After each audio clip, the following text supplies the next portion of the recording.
नमस्कार, मैं doctor Himanshu Gaur, doctor Gaur ortho shoulder clinic, Sukhdev Vihar, new Delhi से।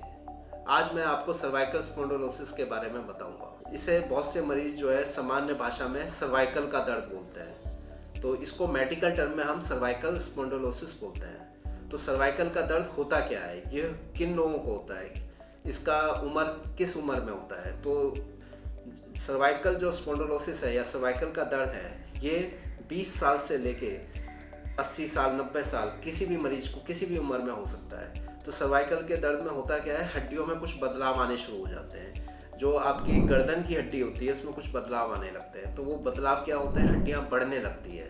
तो इसको जो है ऑस्टियोफाइट्स बोलते हैं हम, ठीक है। तो हड्डियां जो है, गर्दन की हड्डियां जो होती हैं, वर्टिब्रा बोलते हैं, सर्वाइकल वर्टिब्रा, वो हड्डियों में ग्रोथ होने लगती है, उसमें कुछ बदलाव आने लगते हैं उसकी संरचना में। उसकी वजह से गर्दन में दर्द आने लगता है और गर्दन में अकड़ापन रहता है, ठीक है। तो कई सारे मरीज बोलते हैं कि डॉक्टर साहब गर्दन में काफ़ी दर्द रहता है, गर्दन के मूवमेंट्स जो है, आपके मूवमेंट्स कम हो जाते हैं, ऐसे करने पे या सीधे करने पे या ऊपर नीचे करने पे गर्दन में काफ़ी दर्द होता है। और कई बार ये दर्द जो है कंधे तक आ जाता है, ठीक है। ऐसे मरीजों को मतलब क्या टेस्ट कराना चाहिए, उनको सबसे पहले जो है एक्सरे कराना चाहिए। तो एक्सरे जो है, सर्वाइकल का एक एक्सरे होता है, सर्वाइकल स्पाइन का। एक्सरे से पता चलता है कि हमारी हड्डियों में क्या बदलाव आ रहे हैं, गर्दन की हड्डी में, ठीक है, सर्वाइकल की हड्डी में क्या बदलाव आ रहे हैं, तो वो जानकारी मिलती है। दूसरी चीज़ होती है विटामिन डी का टेस्ट कराना चाहिए। तो विटामिन डी के टेस्ट से ये पता चलता है कि हमारी हड्डियाँ स्ट्रॉन्ग हैं कि नहीं है।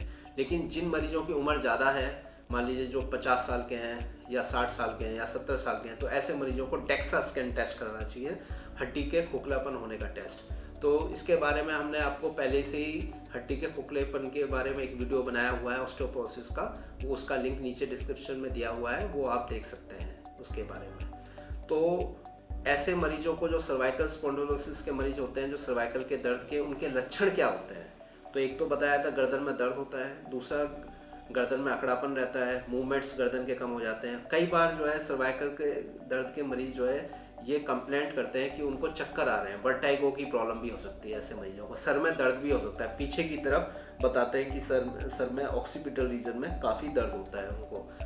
तो उनको पीछे गर्दन में भी दर्द हो सकता है और चक्कर भी आ सकते हैं। तो ऐसे मरीजों का इलाज क्या है, तो इसके लिए हम कुछ दवाइयाँ देते हैं सर्वाइकल से, एक्सरे की फाइंडिंग्स के ऊपर, ब्लड टेस्ट के ऊपर, और उसी के आधार पर इसका इलाज होता है। और इसका इलाज एकदम संभव है और इसका इलाज पूर्णतया एकदम अच्छे से हो सकता है। लेकिन मरीज को इसमें लापरवाही नहीं करनी चाहिए।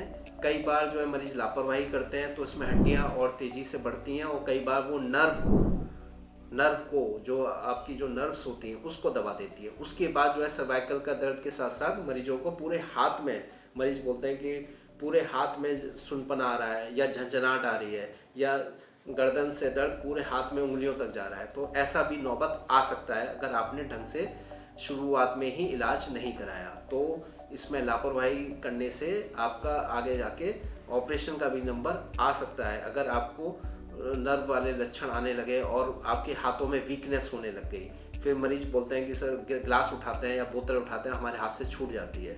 तो ऐसे मरीजों का फिर हम MRI कराते हैं।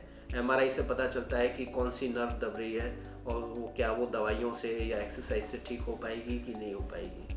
तो ऐसे मरीजों को बिल्कुल लापरवाही नहीं करनी चाहिए और अपने जो है ऑर्थोपेडिक सर्जन को, जो कि स्पेशलिस्ट हो स्पाइन में, जैसे कि हमारा स्पेशलाइजेशन जो है Indian spinal injury centre new Delhi से स्पाइन में हमारा स्पेशलाइजेशन है, तो उसके लिए आप हमसे कंसल्ट कर सकते हैं। हमारे क्लिनिक का जो लिंक है नीचे डिस्क्रिप्शन में दिया हुआ है।